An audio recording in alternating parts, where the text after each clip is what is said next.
Bueno, buenas noches a todos los que están conectados en línea. Hoy, hoy traigo una palabra que está en Éxodo.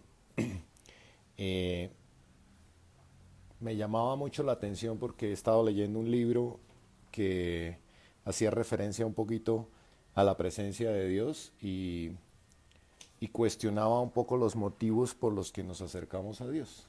Entonces, hoy quería que estudiáramos esta palabra y miráramos cómo analizamos nuestros motivos por los cuales digamos que a veces buscamos a Dios, porque a veces tenemos necesidades y eso es cierto, pero a veces los motivos por los que nos acercamos a Dios, digamos que son un poquito los incorrectos. Entonces, el título que le puse fue La presencia de Dios, está en Éxodo 33, versículo 1 al 3.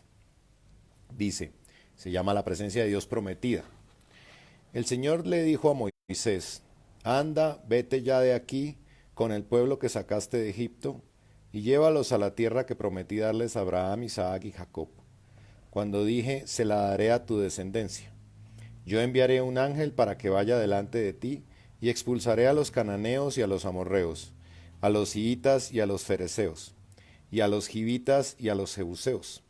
Esta tierra fluye leche y miel, pero no iré contigo porque eres un pueblo de dura cerviz y bien podría yo consumirte en el camino. Entonces, mire, Dios estaba hablando con el pueblo de Israel. Acababan de Moisés subir al monte a traer las 10 tablas, las 2 tablas con los 10 mandamientos. Y acababa de pasar este momento en que cuando regresa esto se encuentra que el pueblo ya estaba otra vez en las mismas de antes, ¿no? Entonces, la semana pasada estudiamos un poco el tiempo de prueba y hoy vamos a estudiar un poquito como las 3 tierras en donde uno puede estar, que sería la tierra de Egipto, que significa la tierra de Egipto, la tierra, el desierto, que significa el desierto, y la tierra prometida, que significa la tierra prometida.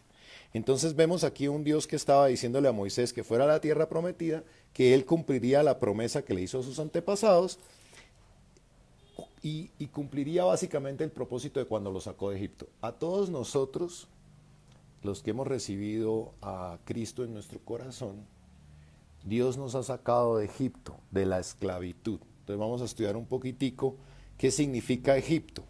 Entonces, Egipto, en la Biblia, pues el pueblo estaba esclavo del faraón y representa, ¿qué representa esta esclavitud y qué éramos esclavos? Entonces, para entender un poquito voy a leer Juan 8, del 31 al 36. Entonces Jesús dijo a los judíos que habían creído en él, si ustedes permanecen en mi palabra, serán verdaderamente mis discípulos, y conocerán la verdad, y la verdad los hará libres. Le respondieron, nosotros somos descendientes de Abraham, y jamás hemos sido esclavos de nadie. ¿Cómo puedes decir, ustedes serán libres?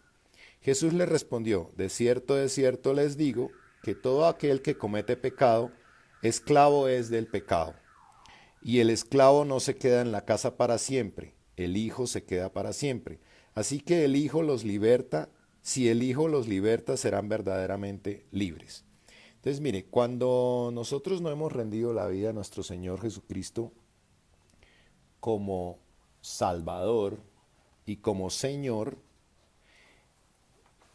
cada vez que nosotros pecamos es una condena prácticamente de nuestra alma. Es como si le diéramos poder al diablo para que en el momento en que partamos a la presencia del Señor, Él pudiera decir, hey, este Señor es mío, ¿cierto? Cuando nosotros hacemos la oración de fe o cuando nosotros entregamos y rendimos nuestra vida y declaramos que Jesús es nuestro Señor y nuestro Salvador, ahí es como si yo hiciera el intercambio de todos mis pecados por la cruz de Jesús. ¿Ok? Pero declarar a Jesús como mi Señor tiene unas implicaciones. Porque nosotros muchas veces decimos, no, es que Jesús es mi Salvador. Pero Jesús tiene que ser mi Señor. Y lo hemos visto en muchas partes que Jesús dice que Él tiene que ser el Señor de nuestras vidas, ¿cierto?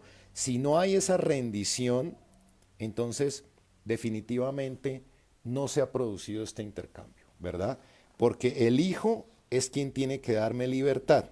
Miremos qué significa entonces rendir mi vida a Cristo. ¿Cómo sé yo si he rendido mi vida a Cristo o no? Porque todos vamos y decimos de palabra muchas cosas. No, Jesús es mi Señor, Jesús es Dios, es mi Dios y tal, pero ¿qué podemos nosotros ver si he rendido de verdad mi vida a Cristo o no? Juan 8:39 dice, ellos le respondieron. Entonces Jesús les estaba diciendo ahorita en lo que acabamos de leer. Y ellos le respondieron, nuestro padre es Abraham. Jesús les dijo, si fueran hijos de Abraham, harían las obras de Abraham. Y en el versículo 44 dice, ustedes son de su padre el diablo. Jesús a veces es súper fuerte en las cosas que dice. Ustedes son de su padre el diablo y quieren cumplir los deseos de su padre, quien desde el principio ha sido un homicida. No se mantiene en la verdad porque no hay verdad en él. Cuando habla mentira, habla de lo que le es propio porque es mentiroso y padre de la mentira. Entonces, ¿cómo podemos nosotros saber si somos hijos de Dios? ¿Verdad? Porque mire que Jesús, ellos le estaban diciendo, nosotros somos hijos de Abraham, somos libres. Y él les dice, si ustedes fueran hijos de Abraham, actuarían como Abraham. Entonces siempre lo que hemos hablado acá, que va más de mi boca, porque yo tengo que decir con mi boca, ¿cierto? Y creer en mi corazón. Y creer en mi corazón significa que yo actúo conforme. Si yo digo, me voy a morir porque tengo gripa, ay, me voy a morir y me voy a morir, ¿por qué no me muero? Porque no lo estoy diciendo realmente en mi corazón. Cuando uno está molesto con las personas y dice, no, es que te odio y ay, no te quiero volver a ver en mi vida, y pues no, realmente no lo estaba diciendo de corazón, lo estaba diciendo de boca, ¿verdad? Entonces, una forma de nosotros analizar es con nuestras acciones. Entonces, ¿cómo podemos saber si estamos comportándonos como hijos de Dios? Mateo 5:9 dice, bienaventurados los que procuran la paz, pues ellos serán llamados hijos de Dios. Lucas 6:35, antes bien, amad a vuestros enemigos y haced bien, y prestad no esperando nada a cambio, y vuestra recompensa será grande, y seréis hijos del Altísimo, porque Él es bondadoso para con los ingratos y los perversos. Entonces, los que aman a los enemigos, ¿se acuerdan? En alguna charla lo vimos, que tenemos que amar a nuestros enemigos. Amar a nuestros enemigos también seremos llamados hijos de Dios. Juan 1, el 12 y el 13. Pero a todos los que le recibieron les dio el derecho de llegar a ser hijos de Dios, es decir, a los que creen en su nombre, que no nacieron de sangre, ni de la voluntad de la carne, ni de la voluntad del hombre, sino de Dios. Entonces es lo que hablamos ahorita. A los que creen les da derecho a ser hijos de Dios, a llegar a ser hijos de Dios. Okay. Estas son citas para que nosotros nos vayamos preguntando si caigo dentro de algunas de estas versículos que digamos están describiendo lo que la palabra llama como hijos de Dios, porque probablemente todos nos llamamos y nos creemos hijos de Dios, pero necesitamos saber si estamos actuando conforme a la palabra. Romanos 8:12 dice, así que, hermanos, somos deudores no de la carne para vivir conforme a la carne, pues si vivís conforme a la carne habéis de morir. Pero si por el Espíritu hacéis morir las obras de la carne, viviréis, porque todos los que son guiados por el Espíritu de Dios, los tales son hijos de Dios. Entonces, ¿qué es hacer morir a la carne? Porque siempre hemos hablado, hacer morir a la carne es hacer morir a esos deseos pecaminosos que tenemos, de venganza, de rabia, de querer hacer las cosas a nuestra manera. Eso es cuando la palabra dice, deben morir a la carne, no es que tengo que morir mi carne, sino que todas esas emociones y cosas que están implícitas en mí, tengo que morir a ellas. Que me hacen algo y quiero reaccionar, tengo que morir a mi carne y vivir en el Espíritu. Entonces, los que son guiados por el Espíritu también son llamados hijos de Dios. Entonces, tenemos que mirar si estamos actuando de esa manera o no. Primera de Juan 3, 9 al 10. Ninguno que es nacido de Dios practica el pecado, porque la simiente de Dios permanece en él y no puede pecar, porque es nacido de Dios. En esto se reconocen los hijos de Dios y los hijos del diablo. Todo aquel que no practica la justicia no es de Dios, tampoco aquel que no ama a su hermano tampoco es hijo de Dios. Entonces, y mire que estamos hablando del Nuevo Testamento, porque muchas veces entramos entre,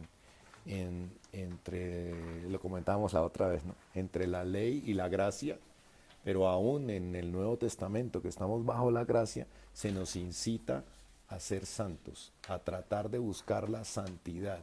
Entonces, no quiere decir que no podamos equivocarnos, para eso está la cruz, pero ¿qué está en nuestro corazón? No me importa pecar, o sí me importa pecar. Es lo que está en mi corazón lo que determina de qué lado estoy. Si no me interesa, no pasa nada, sigo pecando sin que me importe. Entonces lo dice claramente ahí. El que es de Dios permanece en él y no puede pecar.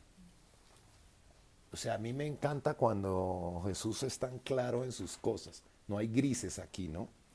Primera de Juan 5, del 1 al 2, dice, todo aquel que cree que Jesús es el Cristo es nacido de Dios, y todo aquel que ama al Padre ama al que ha nacido de él. En esto sabemos que amamos a los hijos de Dios, cuando amamos a Dios y guardamos sus mandamientos.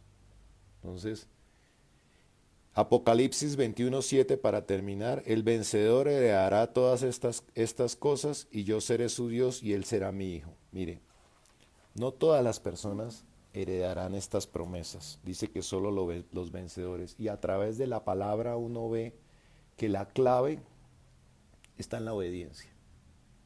La clave realmente está en la obediencia.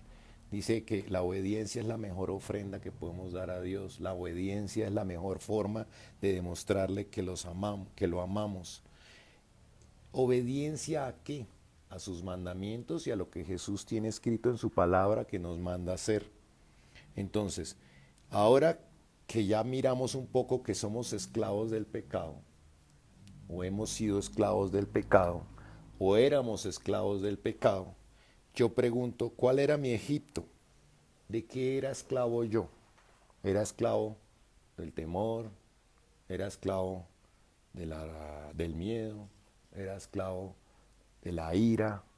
¿Era esclavo del trago? ¿Era esclavo de algún vicio? ¿Sí? ¿De qué era esclavo? Entonces fíjate que cuando de los celos, de las contiendas, ¿sí? Era esclavo de qué era. Mira, dice, recordemos las obras de la carne. En algún momento, esto se los dejo de tarea para los que no estuvieron. Gálatas 5, del 16 al 23. Ahí habla de las obras de la carne y son clarísimas las cosas que son de la carne que van en contra de lo que es el espíritu. Y uno muchas veces lee solo las cosas, los pecados grandes.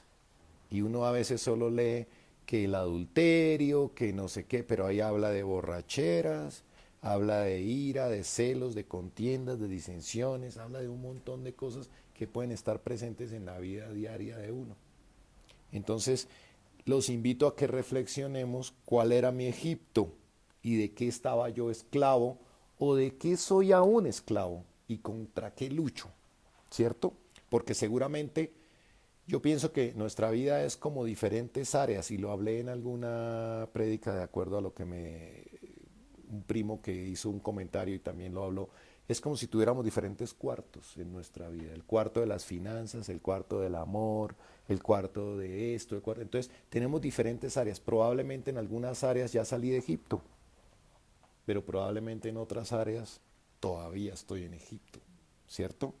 Miremos Romanos 6:22, dice, la versión Reina Valera contemporánea dice, pero como ya han sido liberados del pecado y hechos siervos de Dios, el provecho que obtienen es la santificación, cuya meta final es la vida eterna. Y me gusta mucho la nueva versión internacional, que lo dice un poco más claro. Dice, pero ahora que han sido liberados del pecado y se han puesto al servicio de Dios, cosechan la santidad que conduce a la vida eterna. ¿Estoy dando yo testimonio de santidad? ¿Estoy yo esforzándome por tener santidad en mi vida? ¿O de entrada los pecados que tengo y quiero seguir en Egipto? No me interesa. Estoy en una situación y no quiero cambiar. Quiero seguir en Egipto. o si estoy cosechando esa santidad. ¿Ok? Entonces, para obtener libertad, para que se lleven esto en Jesús, necesito dar testimonio de que Él es mi Señor. Las cosas que hacía antes, ya no las volví a hacer. Los pecados que Él me muestra, porque el Espíritu Santo es así. El Espíritu Santo nos muestra los pecados no para condenarnos, pero sí para que nosotros sepamos, hey, estás pecando en esto. Y cambiemos, ¿verdad? Con todo el amor. ¿Y por qué querría Dios darnos esas instrucciones ahora aquí en la tierra? Para que cuando lleguemos a la presencia de Él, no estemos en ese pecado, sino que ya hayamos podido cambiar a santidad. ¿Ok? Bueno, entonces ya vimos que el pueblo de Israel salió de Egipto con Moisés, ¿verdad? Y de ahí se lo llevó al desierto. Entonces, después de ser liberados, el pueblo tuvo que pasar un tiempo por el desierto. ¿Qué representa el desierto? Pues es un lugar de dificultad, es un lugar de escasez, es un lugar donde ellos dependían de Dios, es un lugar en donde debemos trabajar en fortalecer nuestra relación con Dios, es un lugar, como lo vimos la vez pasada, en donde fortalecemos y probamos nuestro carácter, y es un lugar de prueba. O sea, el desierto simboliza todas esas dificultades que tenemos en la vida.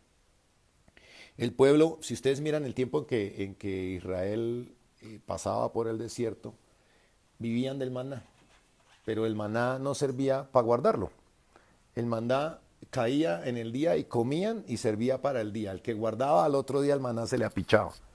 Entonces el maná era la provisión, y en nuestros días es la provisión que no alcanza sino para el día. Cuando estamos en el desierto financiero es que tenemos el maná de hoy y mañana dependo otra vez de Dios. ¿Sí? Ellos de día estaban protegidos por la nube y de noche eran protegidos por la zarza ardiente que les daba calor. ¿Cierto? Y llegó un momento en que no tenían agua y entonces Moisés golpea una roca y sale agua dulce. O sea, dependían de Dios en esa escasez. ¿Y cuál era el propósito de estar en el desierto? Lo vimos la vez pasada, formar nuestro carácter.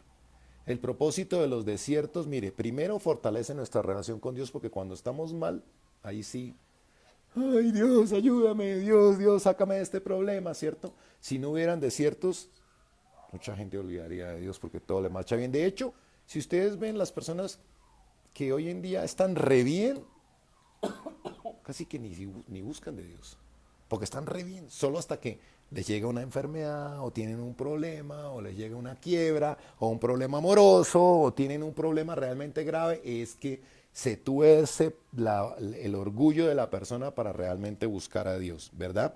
Entonces ellos tenían que aprender a depender de Dios. Y otra cosa muy importante, aprender a mantenernos firmes en el desierto. ¿Por qué? Porque mire que ellos tan pronto tenían una dificultad, salía la queja. Ah, pero Moisés, si ve, cuando estábamos en Egipto nos daban carne y teníamos comida y aquí estamos cansados de comer maná. Ya pensaban de una vez en volver a Egipto. No salía agua, llegaron a, no me acuerdo cómo se llamaba, que las aguas eran amargas. Y entonces, sí ve, allá por lo menos teníamos techo y aquí ni siquiera, o sea. Y así nos pasa bien. A mí me sorprende cuando yo leo la Biblia. El Éxodo es un libro que está más o menos 1500 años antes de Cristo. O sea, el Éxodo está relatando cosas que pasaron hace 3500 años. Y me sorprende cómo hoy vivimos lo mismo. Digo yo, qué sabiduría la de Dios de haber, o sea, lo que se escribió, lo que pasó, hoy en día igualito. Tenemos una dificultad y lo primero que hacemos en la dificultad es correr a lo que hacíamos antes, ¿cierto? Entonces, siempre hubo una queja en el desierto. Por lo menos en Egipto teníamos comida, por lo menos allá teníamos agua. El pueblo prefería regresar a la esclavitud por estar en medio de la prueba. ¿Nos pasa o no nos pasa hoy en día? Que cuando decimos, por ejemplo, oh Dios, me voy a guardar para ti, no voy a hacer esto, y vienen los problemas, y, por ejemplo, un problema financiero. No, Dios, voy a mantenerme con 100% de honradez y tal. Y vienen los problemas y queremos volver a los torcidos. La gente, no, en medio del problema, quiere hacer un negocio chueco para poder salir adelante. O en medio de la soledad de no tener una pareja, entonces no importa, me voy y me busco la primera persona con la que puedo estar. ¿Sí me explico? Entonces queremos volver a Egipto, queremos regresarnos a lo de antes, sabiendo que éramos esclavos del pecado. Y entonces uno lee la Biblia, el libro de Éxodo y dice, pero este pueblo sí era, y uno lo hace. O sea, uno sufre, uno lucha con esas cosas, ¿cierto? El que de pronto tenía problemas de, de la rumba y dejó la rumba y entonces llega diciembre, que ellas nos decían, ¿no? Que algunos volvían a Egipto por diciembre.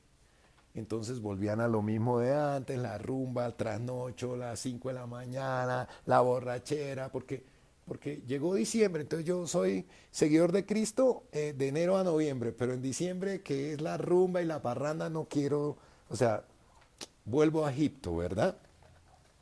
Entonces, eso es lo que se llama adorar a otros dioses, porque uno, cuando a uno le dicen, no, es que hicieron un becerro de oro, uno dice, no, pues yo no tengo ningún becerro de oro en mi casa, ¿no? Sí, es cierto. Yo no hago un becerro de oro, pero de pronto me meto otra vez en la rumba, me meto otra vez en el alcohol, me meto otra vez y levanto dioses, ¿sí? Levanto dioses, que es lo que hicieron ellos cuando hicieron el becerro. Nosotros no vamos a hacer un becerro de oro, ni de cobre, ni de nada, porque sería ilógico, pero levanto dioses nuevamente enfrente de Dios. Entonces, ¿cuántos de nosotros cuando las cosas salen, no salen como esperamos, queremos volver a lo de antes, volver a lo que hacíamos antes? Mucha gente siente la seguridad en el dinero. Mucha gente, eh, y no lo digo que no, o sea, uno se ve tentado de pronto a volver a visitar los sitios de antes, las rumbas de antes. Hay cristianos, lo que le decía, que en Navidad quieren volver a disfrutar del alcohol, de la rumba y las cosas del mundo, y cuando se sienten agobiados quieren buscar normalmente las soluciones en lo que sabían hacer.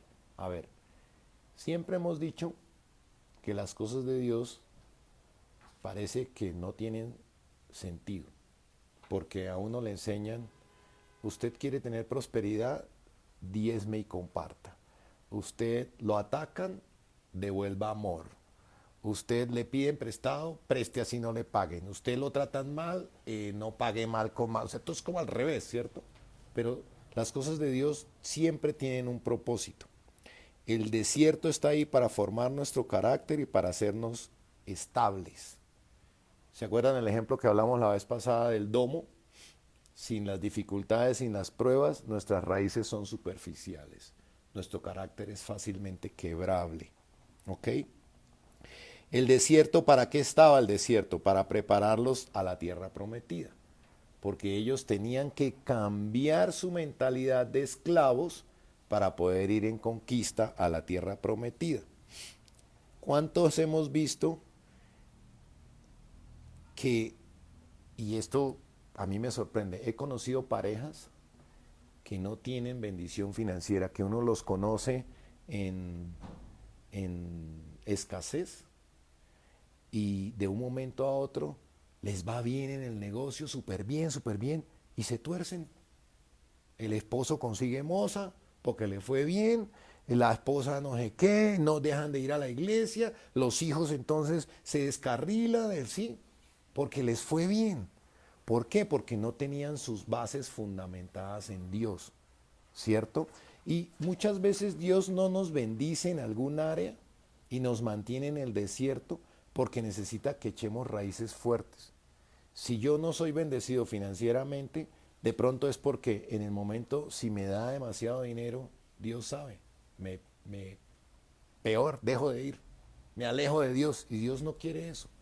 Hasta que no estemos, mire, a mí me sorprendía mucho cuando hablábamos con mi mamita, que yo le decía que manejara el carro que es automático. Muchas veces lo más avanzado y lo mejor no es para alguien. De pronto yo le doy una herramienta demasiado sofisticada a alguien y lo que hago es hacer que de pronto se haga daño. En vez de tener, sí, en vez de tener, de pronto no es para todas las personas porque no todas las personas tienen la capacidad de manejar las mismas cosas. Entonces, y esto lo digo porque conozco una pareja de amigos en Bucaramanga que crecieron como esposos y les iba bien y amorosos y cuando les fue re bien y abrieron negocios en Bogotá y todo, y el esposo ya iba, entonces se dañó el matrimonio. Entonces, el desierto es para que podamos entrar con raíces fuertes a la tierra prometida, ¿cierto? ¿Cuántas personas no vemos que están enfermas y son pegadas de Dios? Y tan pronto se sanan, no vuelven, no vuelven a la iglesia. Se olvidan de Dios. Y no digo sanados de un milagro así como sucede en muchas partes. Sanados por los médicos, pero también Dios usa a los médicos y la medicina para ayudar a las personas.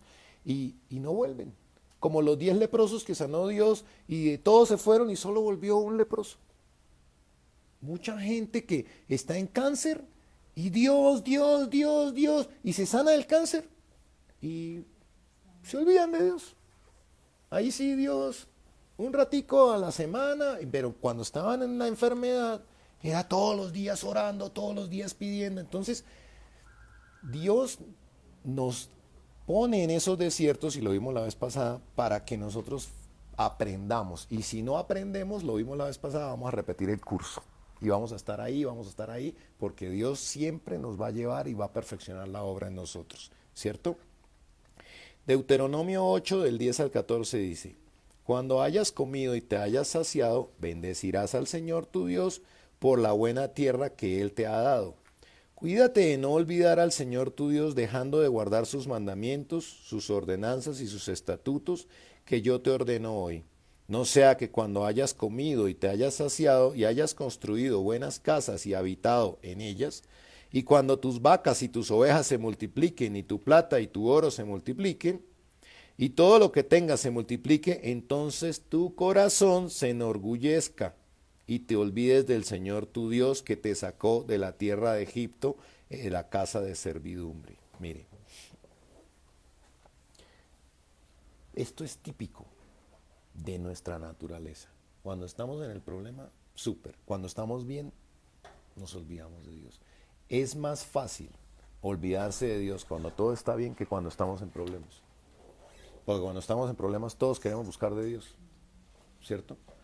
Y muchas veces les digo, mire, yo le he dicho a Dios, no me dejes avanzar por el camino incorrecto, o si yo en algún momento me estoy olvidando de ti, derríbame para que vuelva al camino que era el que tenía que seguir. Porque muchas veces las cosas van tan bien que uno se vuelve orgulloso y se le olvida que las cosas fueron bien porque hay una gracia diaria de que las cosas vayan bien. Si estamos sentados aquí hoy, 15 o 16 de enero, es porque Dios durante todo este tiempo ha tenido gracia sobre nosotros. Y puede ser que el día de hoy no haya sido un día de problemas, pero es por la gracia de Dios que llegamos hasta esta hora. Y a veces cuando no vemos los problemas se nos olvida dar las gracias. Solo cuando vemos los problemas y salimos de los problemas damos las gracias. Entonces mire, el pueblo acababa de hacer Moisés se había subido y el pueblo acaba de hacer lo del becerro. Entonces Éxodo 32 dice: Al ver el pueblo que Moisés tardaba en bajar del monte, ¿cierto? Miremos cómo sucedió. Fueron a ver a Aarón y le dijeron: Anda, haznos unos dioses que vayan delante de nosotros, porque a este Moisés que nos sacó de Egipto no sabemos qué pudo haberle sucedido. Ya se estaban olvidando. A Aarón les dijo, Aarón era el hermano de Moisés, era el que tenía la vara, era el que hablaba y lo acompañaba siempre. Aparten los zarcillos de oro de que sus mujeres, sus hijos y sus hijas llevan en las orejas y tráiganmelos. Todo el pueblo apartó las arcillas de oro que llevaban en las orejas y se lo llevaron a Aarón. Este los recibió en sus manos y con un burril les dio forma, hasta hacer de ellos un becerro de oro fundido. Y ellos dijeron entonces, Israel, estos son los dioses que te sacaron de Egipto. Mire, ya empezaron a quitarle la honra a Dios de todo lo que había hecho. Los había sacado, había abierto el mar en dos, les había dado maná, todo lo que estaba haciendo Dios y ya se habían olvidado de él. Cuando Aarón vio esto, levantó un altar delante del becerro y proclamó: mañana celebraremos una fiesta en honor al Señor. Al día siguiente todos madrugaron y ofrecieron holocaustos y presentaron ofrendas de paz, y el pueblo se sentó a comer y a beber y comenzó a divertirse. Entonces mire, entonces el Señor le dijo a Moisés, estaban arriba en el monte, Moisés estaba arriba y el pueblo estaba abajo haciendo todas estas tonterías. Moisés le dijo: anda, baja del monte, porque el pueblo que sacaste de Egipto se ha corrompido. Ya ni siquiera le dice mi pueblo. Le dice el pueblo que sacaste tú. Ya no le habla de mi pueblo. Muy pronto se ha apartado del camino que yo le señalé. Se han hecho un becerro de oro fundido y lo están adorando y le ofrecen sacrificios mientras dicen: Israel, estos son los dioses que te sacaron de Egipto. Yo me pregunto, ¿qué tan rápido he vuelto a Egipto cuando estoy en mis desiertos? Esa es una pregunta para que nos hagamos nosotros. ¿Soy como el pueblo de Israel? ¿Así de olvidadizo? No sé, en algún momento hablamos de hacer un muro creo que la vez pasada, ¿no? De hacer un muro con las cosas que hemos podido conquistar y en los momentos en que Dios nos ha ayudado en la vida para nunca olvidar. Porque somos fáciles de olvidar. Somos rápidos para olvidar las cosas buenas que nos ha hecho y en donde nos ha ayudado Dios. Y entonces, y lo otro que quiero que se pregunten es: ¿cuál es mi actitud en medio de ese desierto? ¿Acaso me quejo en medio de mis desiertos o me he mantenido firme? ¿Me he mantenido firme o busco en lo que conozco del refugio de Egipto? ¿Ok? Entonces, Egipto, desierto. Ya sabemos que siempre intentamos volver. Ahora miremos la tierra prometida.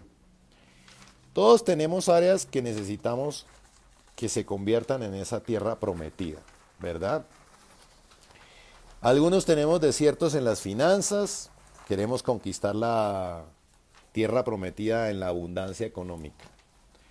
Otros están en el desierto de la salud, queremos la tierra prometida de la sanidad, de tener salud. Otros están en el desierto de la soledad y desean la tierra prometida de una pareja y una familia. ¿En qué tierra prometida estoy esperando yo en mi vida? ¿En qué desierto o en qué desiertos me encuentro yo hoy? Porque normalmente no tenemos conquistados todas las áreas de nuestra vida. Tenemos unas en conquista, otras en desierto y otras en Egipto. En la misma persona en nuestra vida podemos tener las tres cosas. Entonces quiero que leamos nuevamente los versículos del 33, 1 y 3.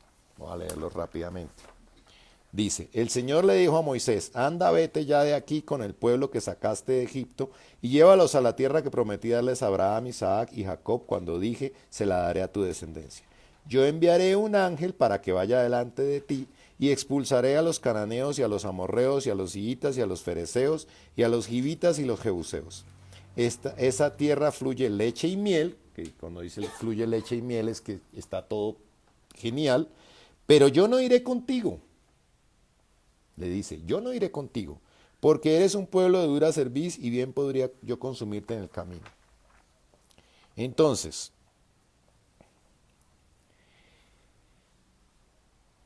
iba acá. Ok. Entonces, mire que Dios le dice a Moisés que vaya a la tierra prometida, pero le dice que no va a ir. Le dice que enviará un ángel delante de él, que expulsará a los enemigos, o sea, que le va a dar. Entonces, si estoy en el desierto de las finanzas, me va a dar la abundancia económica, pero dice que no va a ir conmigo. Que va a mandar un ángel que expulse a los enemigos para que yo pueda conquistar mi bendición financiera, pero que él no va a ir. Y me sorprendía eso, porque luego Moisés, mire lo que le dice Moisés en el versículo 15. Le dice: pero Moisés le respondió: si tú no vas a venir conmigo, no nos saques de aquí. Mire que yo me preguntaba, ¿por qué Moisés respondería así? Si diciendo: te voy a mandar a la tierra prometida. Pero Moisés le dice: si tú no vas a venir conmigo, yo me quiero quedar en el desierto. Y yo decía, ¿por qué? ¿Por qué es tan importante? Y la clave está ahí. Porque para Moisés lo más importante era la presencia de Dios. Más que la tierra prometida, Moisés, si Dios le dijo, te voy a dar la tierra prometida, ve y te la doy, pero yo no voy a ir. Moisés dijo, no, si tú no vienes, yo quiero tu presencia, porque tu presencia en mi vida es más importante que las bendiciones que tú tienes para mí. Si tú no vas a venir, yo no quiero lo que me tienes para dar, yo no quiero la pareja, yo no quiero el mejor trabajo, yo no quiero las dos casas, la economía perfecta, yo no quiero la salud, si tú no vas a estar conmigo. Si yo voy a perder la comunión contigo, no quiero nada de eso. Y Moisés le dijo, si no vas a venir con nosotros, no nos saques de aquí. Prefiero quedarme en el desierto. Yo me pregunto, ¿cuántos de nosotros somos capaces de decir eso? Señor, si tú no vienes conmigo, quiero estar en el desierto. Porque en el desierto tengo tu presencia. Porque en el desierto estoy quebrado y mantengo mi presencia. Si yo no tengo el carácter, si yo no tengo el carácter de ir a la tierra prometida, si yo estoy siendo que me quejo, que no sé qué, que esto, que estoy mal, y no estoy preparado para la tierra prometida, yo le dije a Dios, no me lleves a la tierra prometida, si no tengo el carácter para estar en la tierra prometida, porque yo prefiero que me formes más tiempo en el desierto hasta que yo pueda ir a la tierra prometida contigo. Después de que yo estudié esto, entendí. Y entonces, mire, ¿alguna vez han sentido que alguien está con ustedes por interés? ¿Cómo se siente eso? En Bogotá, en una vez, ahora que estuvimos en octubre, creo que fue, contaban que un rey multimillonario construyó una casa muy humilde. Y entonces ese príncipe, a las doncellas que querían casarse con él, yo esto cuento, lo conté en alguna célula antes, a las doncellas que querían casarse con él las llevaba a esa casa humilde. Y en esa casa humilde no había nada para comer, ni para preparar, hacía frío, tal, que no sé qué. Y llegaba ya con ellas y le decía, espérenme un segundito, aquí ya vuelvo. Y se iba como 4 o 6 horas. Y volvía al final del día. Y las encontraba, usted mire, no sé qué, porque estas mujeres lo que buscaban era lo que el rey podía darles. ¿Cuántas veces no hemos sentido que a veces nos quieren por lo que podemos ofrecer? Y no hablo con solo amor de pareja, hablo en general. O algunos amigos que son interesados, o algunos mujeres. ¿Y qué pensamos de eso? Horrible, ¿cierto? Qué mujer tan interesada, qué mujer tan no sé qué. Entonces yo digo, y si nosotros somos, no, Dios, yo prefiero ir a la tierra prometida, pero así tú no vengas conmigo, yo quiero ir. ¿Cómo somos con Dios? ¿Estamos con Dios por las bendiciones o estamos dispuestos a estar en el desierto porque lo importante es la presencia de Dios? ¿Sí? Mire, a veces como padres, con nuestros hijos, a veces solo hablamos con nuestros hijos porque necesitan algo. Y aún así les damos las cosas. Porque nuestro amor por ellos es tan grande que así no me hablen todos 15 días y viene, papá, papá, ¿me das esto? Sí, mi amor, te lo doy con todo el amor, ¿verdad? Fíjense, ese es el pueblo que quiere irse a la tierra prometida y así no haya presencia de Dios. Y uno lo hace, Dios también lo hace. Si uno como papá es capaz de entregar a sus hijos lo que le pidan, aun cuando no estén dándole el amor que uno pudiera merecerse, Dios igual, ¿cierto? Pero estoy seguro que Dios se llena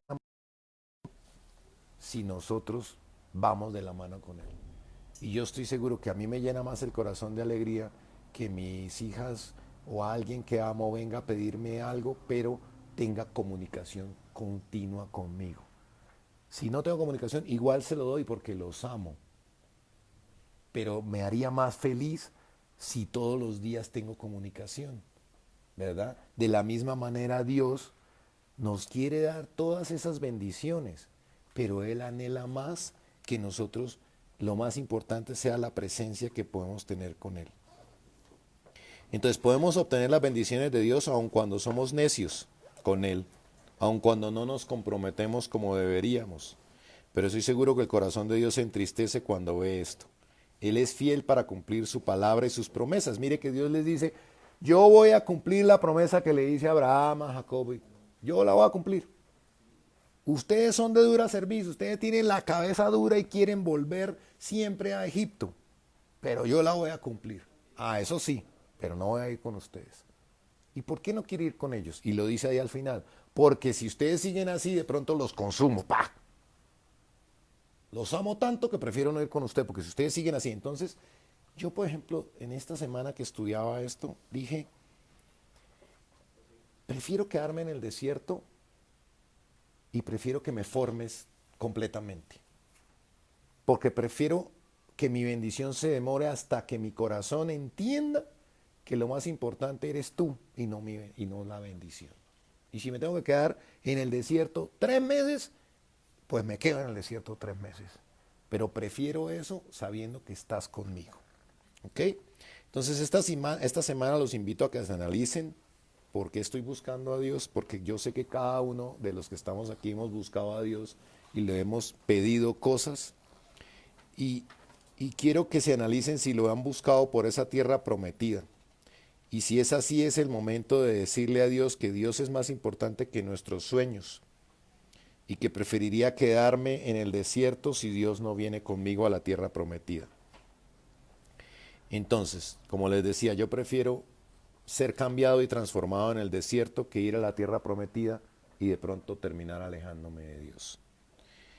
Dios puede bendecirte hoy con tus sueños, pero probablemente perderás la presencia, perderás la comunión, porque aún soy duro de servir. Seguramente estoy orando, Dios, sácame ya de este desierto, pero es el momento de valorar qué es lo que realmente deseo y qué es lo que realmente anhelo. Mire, y Marcos 6:33 dice, por lo tanto, busquen primeramente el reino de Dios y su justicia y todas estas cosas serán añadidas. O sea, lo primero que tenemos que buscar es el reino de Dios.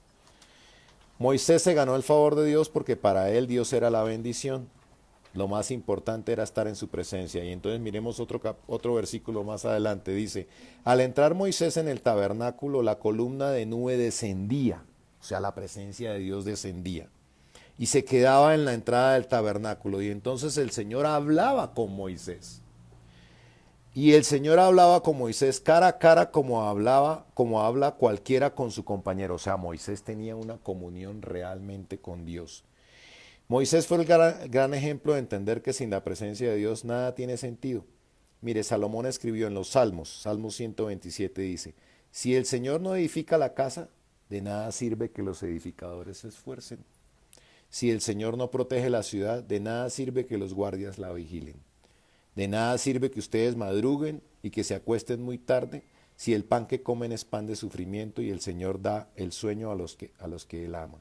Mire, lo que quiero que se lleven hoy es que la mejor bendición, porque muchas veces oramos por prosperidad, oramos por ser bendecidos, pero la mejor bendición que podemos tener es que Dios nos escucha y está con nosotros. Es la presencia de Dios.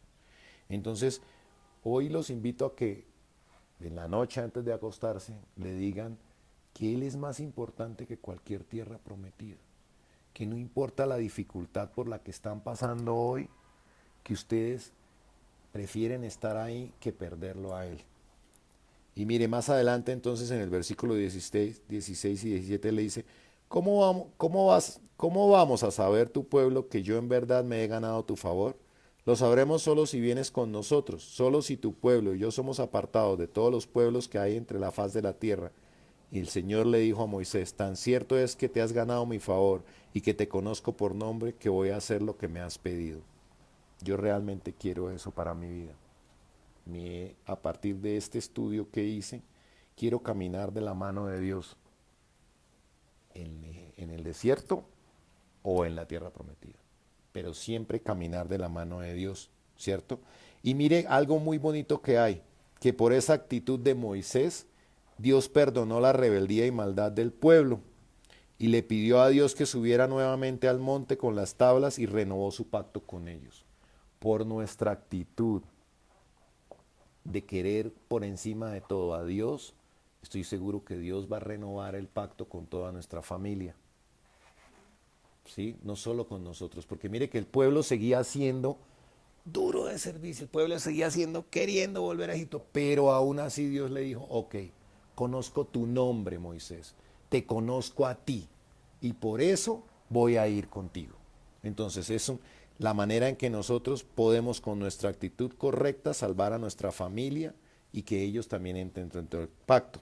Por terminar, miremos el versículo 9 y 10 del capítulo ya 34. Luego dijo, Señor, si me he ganado tu favor, quédate en medio de nosotros.